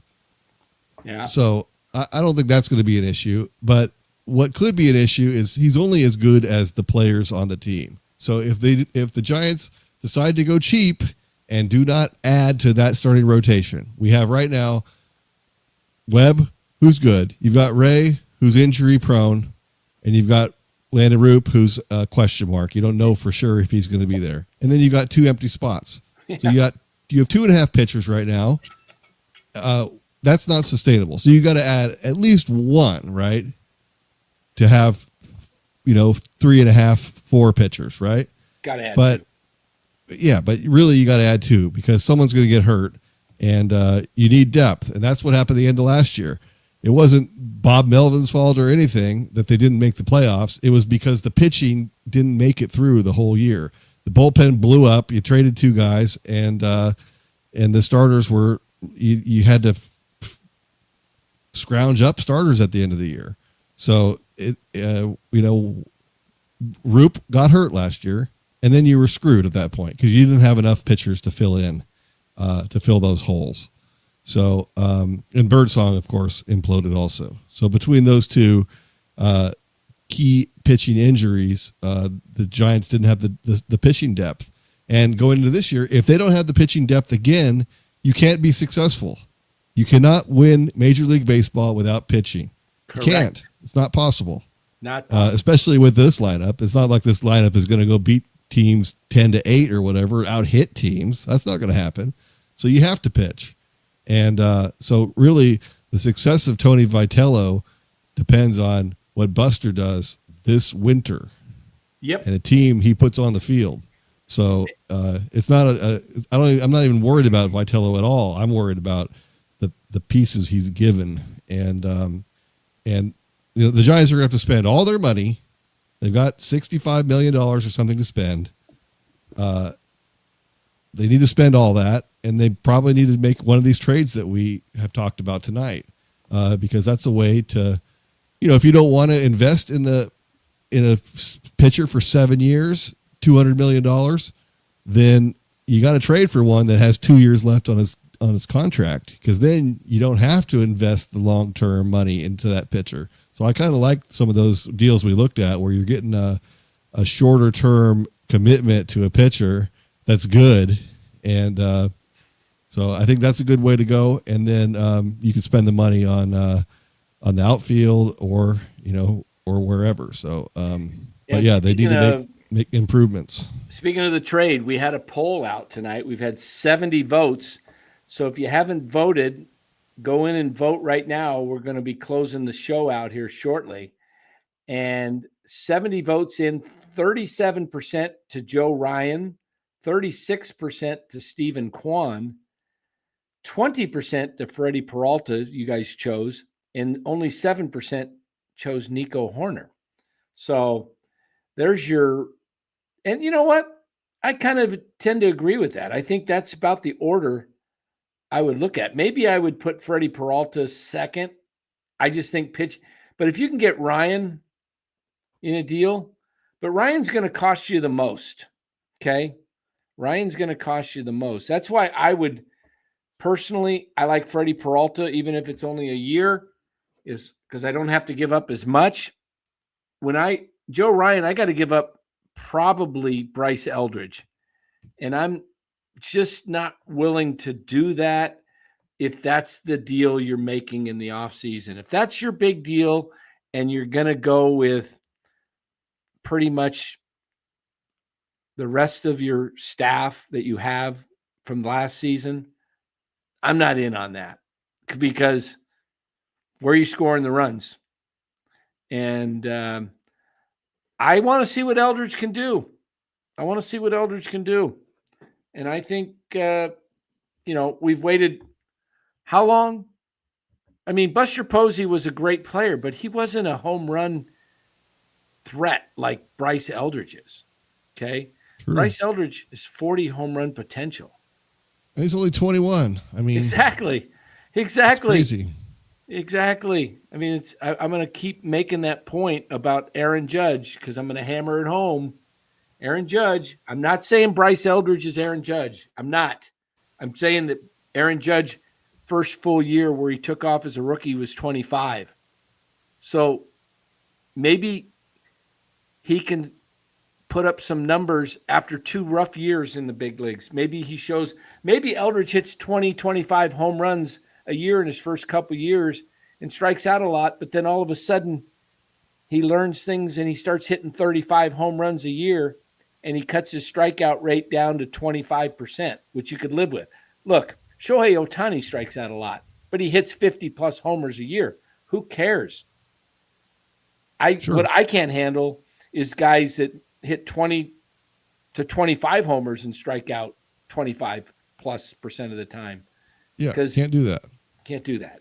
Yeah. You can accept a high strikeout percentage if you're hitting 35 bombs. Yeah, so don't give me this Shohei Ohtani. I've heard people talk about Shohei Ohtani strikes out a lot.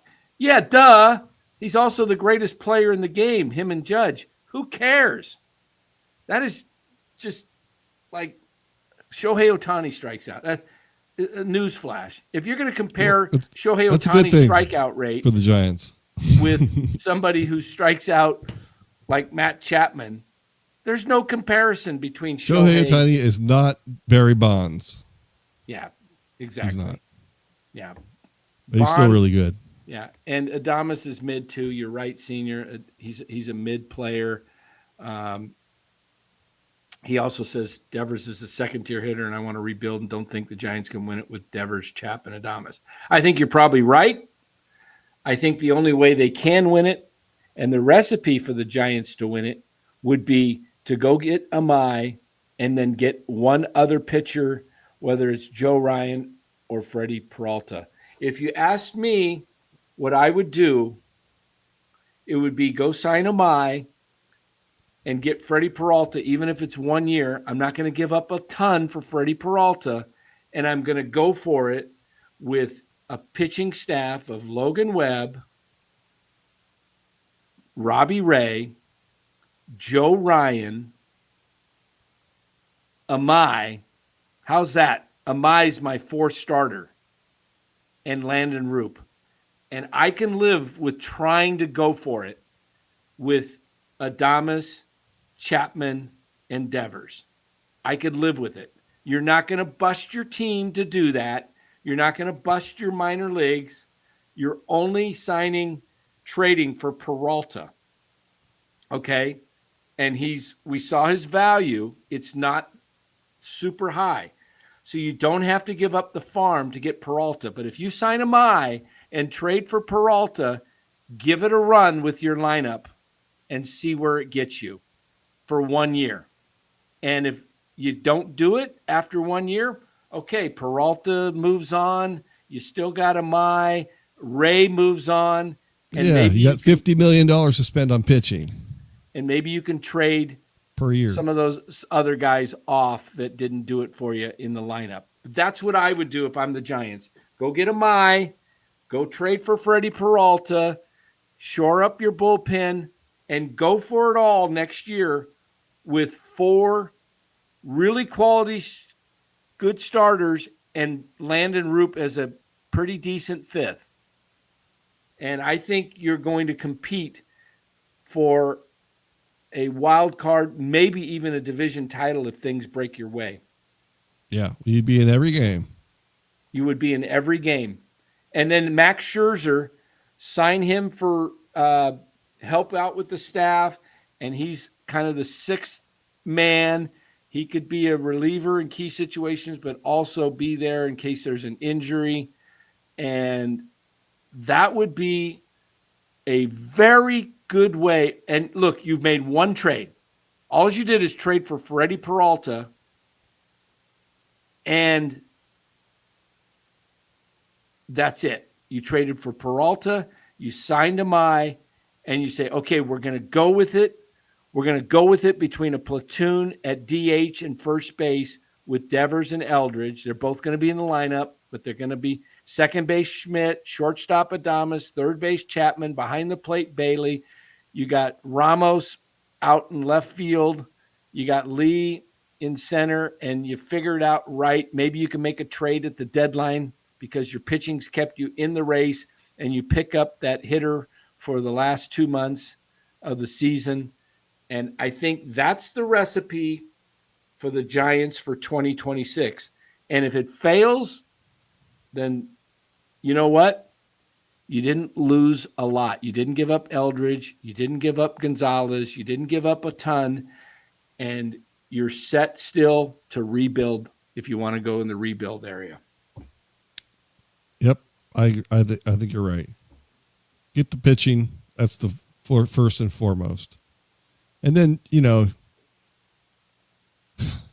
they've already started adding other people to the 40-man. But Meckler, McRae, Luciano, they've got to go. You got to make room for some other people. Yeah, Meckler, McRae, Luciano, Matos. You just got Dean and Weimer. I'd rather have Matos play than just see what he could do, because he might be the surprise guy. He might be a guy that says, hey, he hits you 265, gives you adequate defense, and doesn't strike out a ton.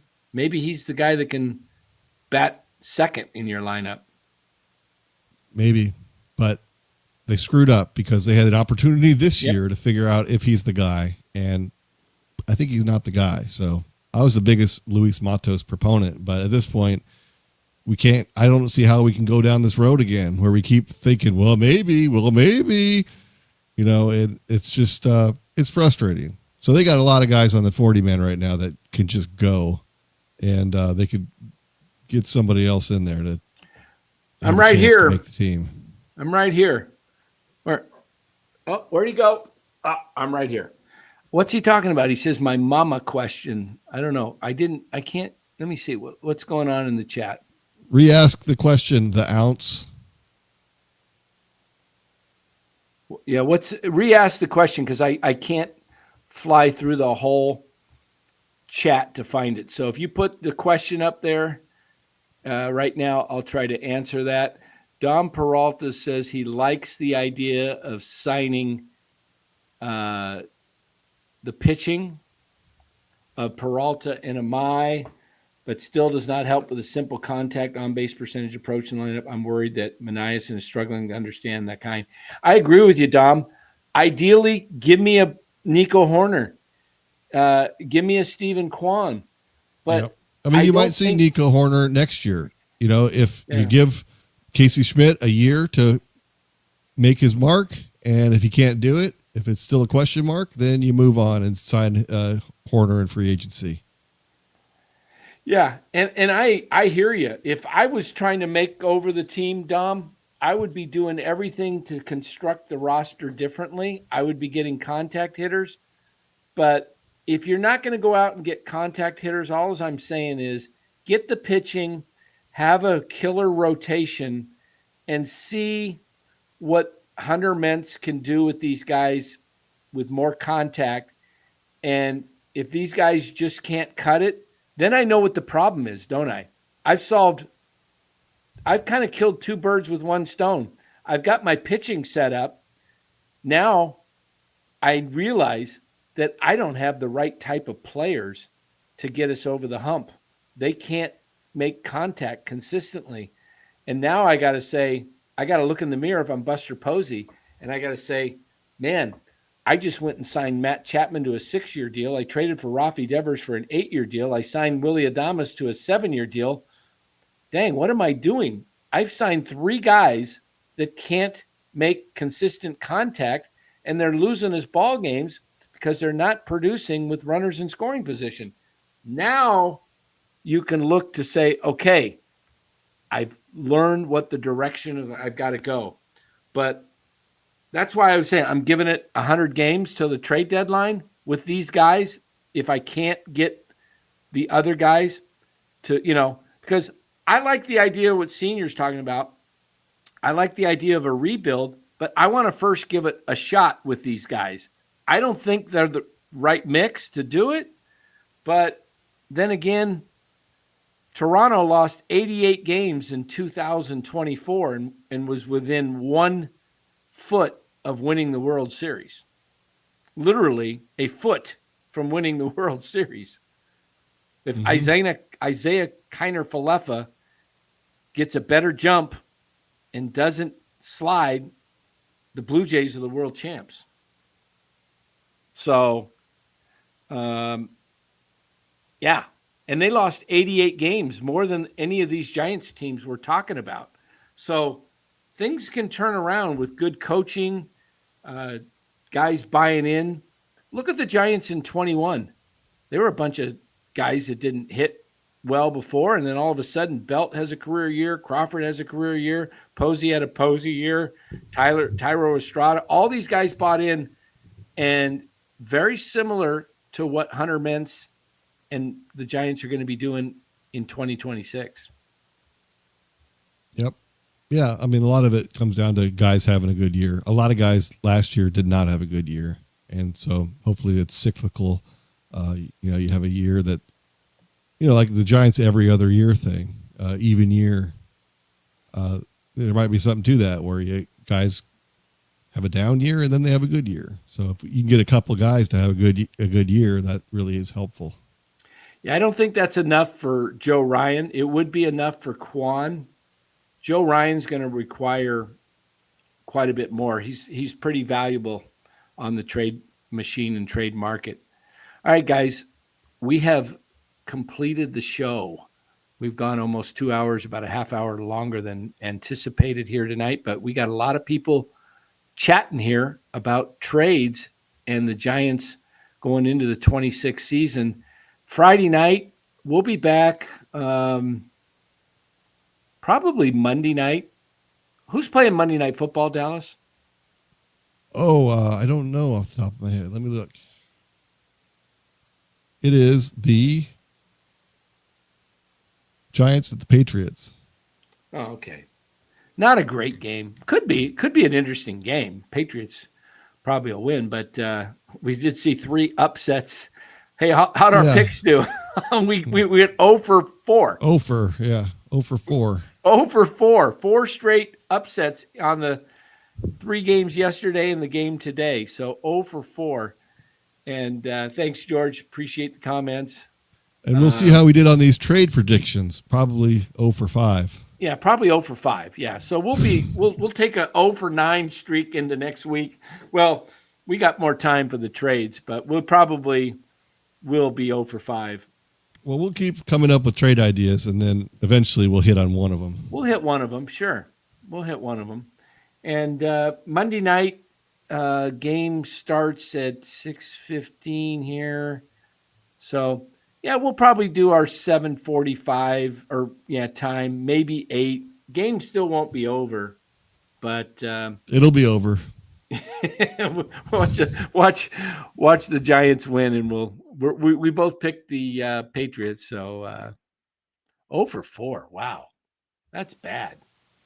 Yeah, I mean, how'd the Bears beat the Eagles? Things are. Speaking of that, how about the Bears and Ben Johnson? And what a difference a coach makes in the NFL.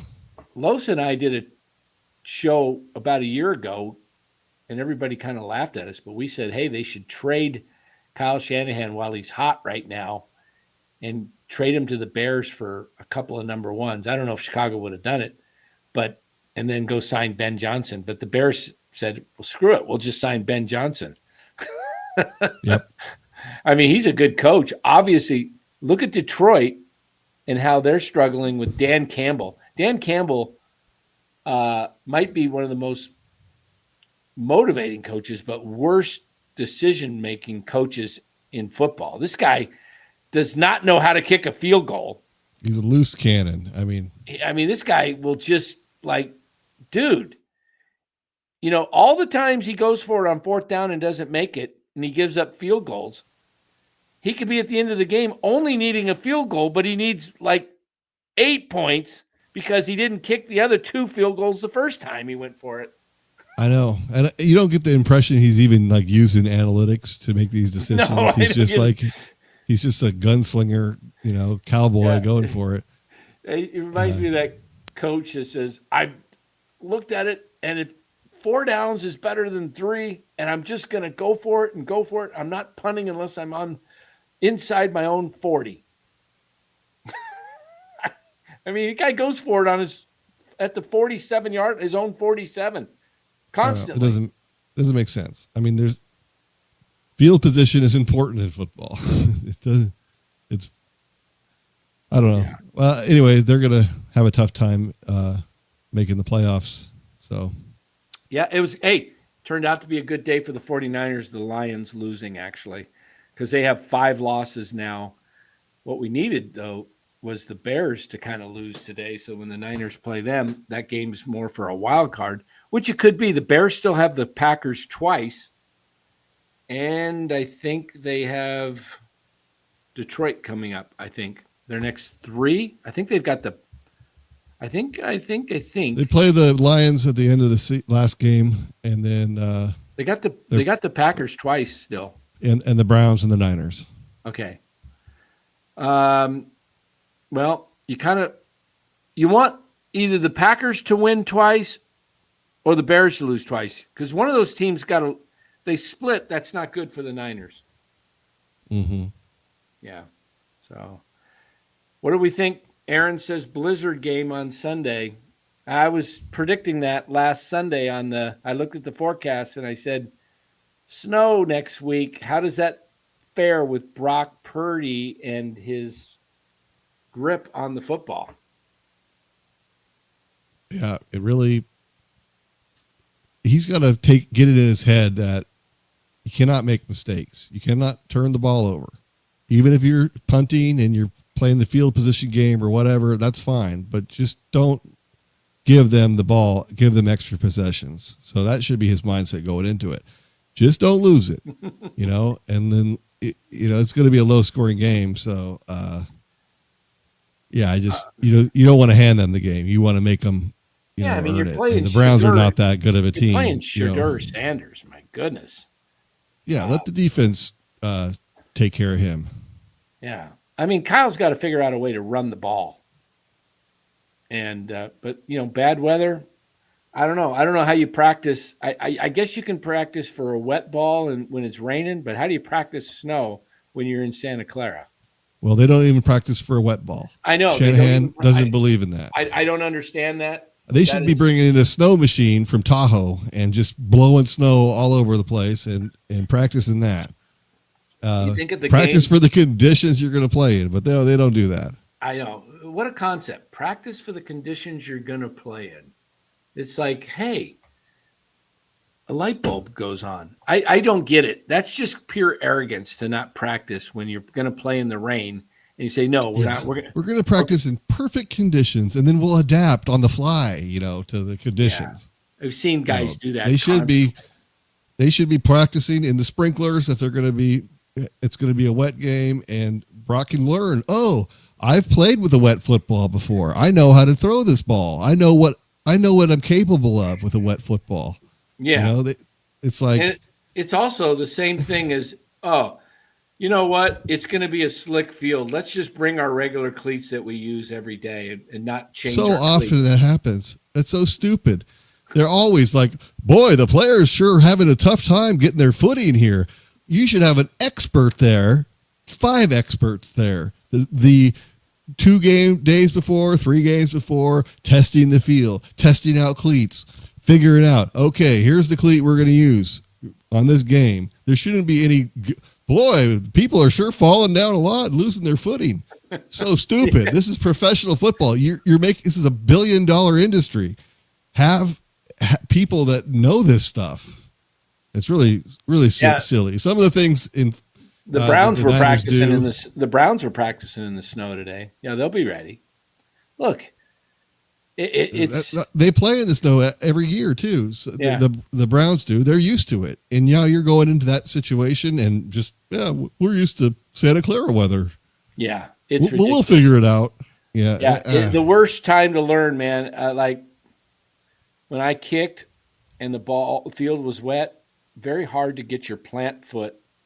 You don't, you slip because your left foot is stepping out as you're swinging the right foot, and you got to plant it. That's where you get your power, is that plant leg. And if you can't plant it, so this is the same concept with guys making cuts on their routes. If they can't, defensive backs need to, play differently because the receiver knows where he's going. So, Yep. So it's going to be a low scoring game. They have to don't try a 60-yard field goal in the snow, punt it, pin them down in the 10-yard line. They're not a good offense. You could stop them, so hopefully they have the right mindset going into it. Yeah. And Dallas Dallas is looking really good right now, aren't they? Dallas is surprising me.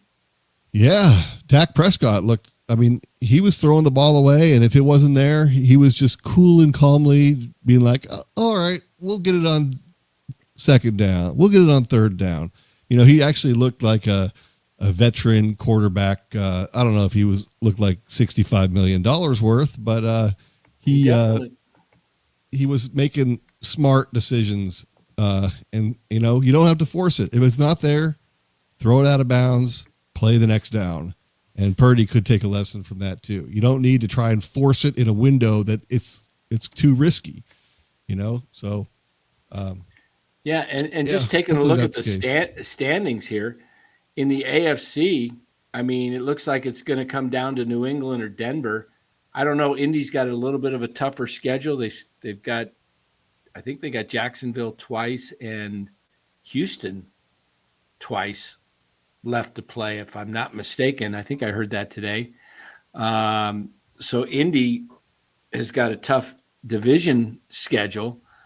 Denver and New England right there. And then Baltimore's loss knocked them back. They went from 1-5 to 6-5, and now it's hilarious, these standings compared to what you'd expect it to be at the beginning of the year to what it is right now. I mean, and then you look who at would have thought?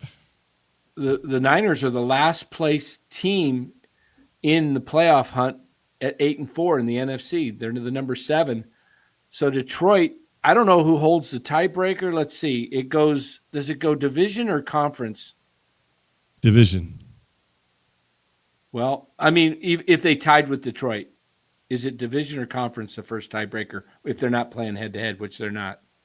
Who's it go? How's it go? Is it division? Division, yeah. Okay, Niners are good there. 4-1, Detroit's 1-3, and if it went conference, Niners are 8-2 versus 4-4. So Niners have an edge there, and then the Cowboys, bad in the conference, good in the division. So the Bears, according to Tony Romo, apparently Dallas could win out the rest of the way. He only said it about 15 times in the broadcast. Oh, geez. Yeah. Well, the one good thing is Kansas City has to win out now. They're 6-6. I know they played Denver at the end of the year, but who do they got left? They're done. I think they're out. I hope so. Who do they got left? Kansas City. Where's their schedule? Full schedule. Week 14, they play at home to Houston, home to the Chargers the following week. Tennessee, that's a win. And then they got the Raiders at the so they've got 2 built-in wins at Tennessee and Vegas. Mm-hmm. But they play Denver, which is a tough they're all game. At home. They're all at home. Tougher games to have are home. So they could win out. They could win out. Dang. But to this point, they've been losing games they shouldn't lose. So hopefully Houston can knock them You think off. they're going to lose probably one of those games that you would think they'll be favored in. Yeah. Joe Boyd says the 49ers need an elite quarterback starter. If I had to pick from a starter and quarterback, if I thought somebody who might be available, I would, I know Josh Allen's not available, but I would love Josh Allen. He's from kind of the Northern California, and he grew up loving the Niners. But if I couldn't get Josh Allen, the guy I want is Joe Burrow. I know he's had injuries, but I love Joe Burrow's game as a quarterback. That guy is the man. He's just solid, man. He's just so solid. Did you hear him last night? You could overhear the mic when he was coming in, and he says, "We got time. We got time." So he was telling his offensive lineman, "I'm going to take this down to 1 second. So don't get set, because I don't want you in the set position for 12 seconds. Mm-hmm. So he was telling the guys, "Okay, we got 5." And then he goes, 6, 4, and he's just talking. And the ball gets snapped with 1 or 2 seconds. I just love smart that mentality. Just a guy Don Peralta nailed it. He's a gangster. He's just a gangster. You know, Joe Burrow, man. He's just, don't mess with that dude. I love the fact that Joe Burrow has said, "I'm not worried about getting hurt. I'm not going to play scared. I'm going," because everybody's saying Cincinnati's out of it. Why is Joe Burrow playing? The coach of Cincinnati, I can't even think of his name right now. You know who it is, but so some reporters said, "You should be fired for playing Joe Burrow." No, Joe Burrow says, "I'm playing." He wants to play, and he's not afraid of getting hurt. And you got to love a guy like that. Team's probably out of it.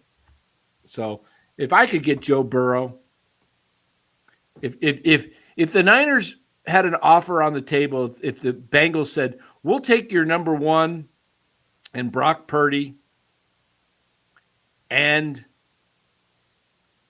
a future number 1, like next year's 1, I'm going to give me Joe Burrow, man. Give me Joe Burrow. Yeah, I would do that. Yeah. Nate Dogg says, "We'll trade Shanny for Burrow and Chase." Yeah. All right, guys, time to get out of here. We've gone over 2 hours, which we haven't done in a long, long time. But we covered a lot.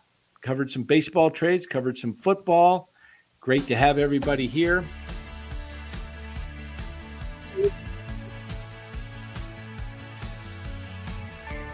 Any victory. Philip says 2-0 Niner victory. Okay. 2-0. Giants score. Is Chardall in the house? I haven't seen him. Philip says, I know Dan was going to let him on tonight if he showed up, but I guess next time. Yeah. 2 NFC chips in the Super Bowl. Purdy's a dog. People have very short memories. He'll be just fine. I have nothing against Purdy. I like Purdy, but I just love Joe Burrow.